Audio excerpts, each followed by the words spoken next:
Hey guys, welcome back to my studio.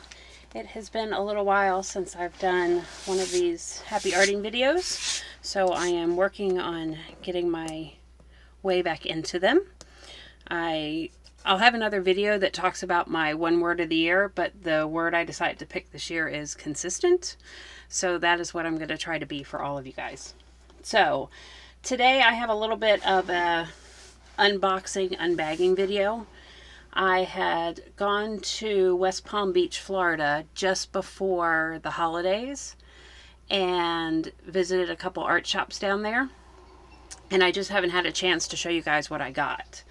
So I do have a video that linked a lot of like the street art and things that I found. So I will go ahead and throw a link in for that video if you want to check it out. But one thing I did want to tell you is one of the things that we did when we were down there was we went to the Norton Museum of Art. And if you ever get a chance to go to this museum, do it. I was amazed at the collection that they had.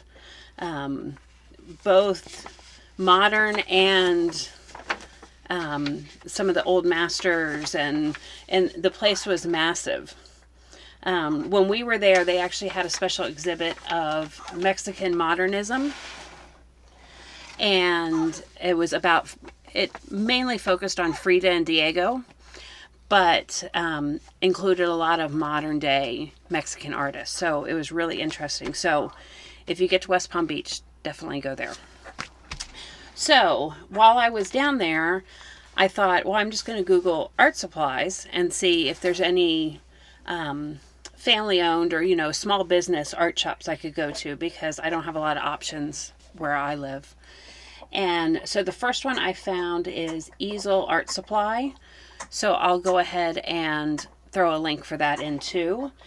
First thing I wanted to show you was when I pulled out my receipt, they have this cute little tag stapled on with your receipt. So I thought that was really neat. And then as far as what I got, so I grabbed a bottle of linseed oil because I have an idea of working oils over some acrylic, so I wanted to have something to blend them with. And then, so Simply Simon's is one of my favorite brands of brushes, and I saw this massive number 40 round, and I just had to have it. So I actually wish it had a little bit longer of a handle, so I may be adding a dowel on it to make it a little longer, but that one's going to go on my easel. I like that one. And then they had some pencils and things that I hadn't seen before, so I went ahead and grabbed those. Now, the Stabilo Woody, I have a set of them, but I didn't have purple, so I went ahead and grabbed that one. Always need an extra teal one, so I went ahead and grabbed that one. This was just a replenishment. I had run out of Daniel Smith Opera Pink, and sometimes places that I checked, they were out of it, so I went ahead and grabbed that. This is a Prismacolor in Turquoise. I have some other Prismacolors, but I don't have a wide selection of teal and turquoise, so grabbed another one. Now, these I have never tried. So they are called Cretacolor, Megacolor. It says they're made in Austria. And I think they are like a large colored pencil. They're not water soluble. So I got them. So I got blue, green, and pink because typically whenever I am trying out a new product, those are the shades that I go for. And then I got two grays. Oh, actually one gray. This one is a dark gray. I got an umber, and then I got a black, an ivory black, so that I could try these out for some shadows and see how they work. And then I went ahead and bought the sharpener because, of course, I have a woody sharpener and I have a black wing sharpener, but none of the sharpeners I have will probably fit this pencil. So I went ahead and grabbed another sharpener.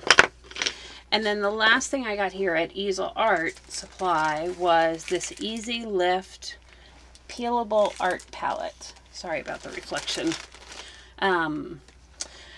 So I'm interested because it says that you can peel dried acrylic paint right away. So I thought instead of the butcher tray that I've been using that peels off, but it's somewhat hard, that maybe this would be interesting because I do like to use the peeled up paint back in a collage or something like that. So if I can get it up easier and get bigger pieces of it, that would be great. So you will see this hanging out on my desk. It does have the thumb hole, so if I ever want to take it to my easel, I can, but I think most of the time it's just going to be sitting here. So that was Easel Art Supply, and I'll check their address. I think they are considered, no, they were north of West Palm Beach. We were on our way to Juno Beach, but I'll drop a link so that in case you're out that way. And then the next one was everything Scrapbook and Stamp. Again, sorry. I will drop a link to them. But so this store reminded me much more of my beloved Whimsidoodle. They did have art supplies, but I picked up a lot of collage materials and some art journaling supplies. So Dina's sticky back canvas tape, I always pick up a roll of this if I see it because I'm scared that they're going to stop making it. So I always like to have some extra. This is great for bookbinding, so that's why I love it. You can paint on it, you can do all kinds of stuff, but then it already has that sticky back on it, so you can use it like you would a double-sided tape almost. And then Tim's Vignette Panels. I hadn't seen these in person, so I had to get them. These are on that really thin wood, kind of what the vignette boxes are made out of. So these will be fun to play around with. And then one of the things I have over here in my to-do pile is an Alice in Wonderland book. So I went through the shop. I found some ephemera. I found some printed rice paper that had Alice on it. So I just went ahead and grabbed all of that. This one I just loved. I just love the buildings and just that style of drawing. So I went ahead and grabbed that, and then I had to have this one because, I mean, look, that's just cool. I should have probably taken these all out of the plastic. Since they're rice paper, I was a little worried that they would get chewed up in my studio. So, and then a stencil by Art by Marlene. I just thought this one was cute. I also grabbed one of her Paper Elements bags, books. I have a couple of these, but I didn't have this one. And I do love her images. They're so cute. And then some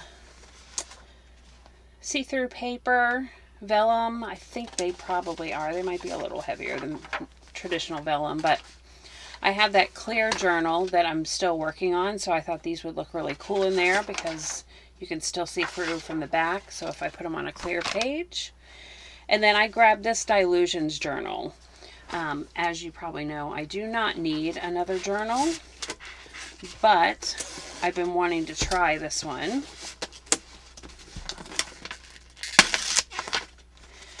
So I went ahead and grabbed it. So this one has a mix of papers. First of all, Harlequin on the front, love it. I can see lots of white doodling that's going to happen there.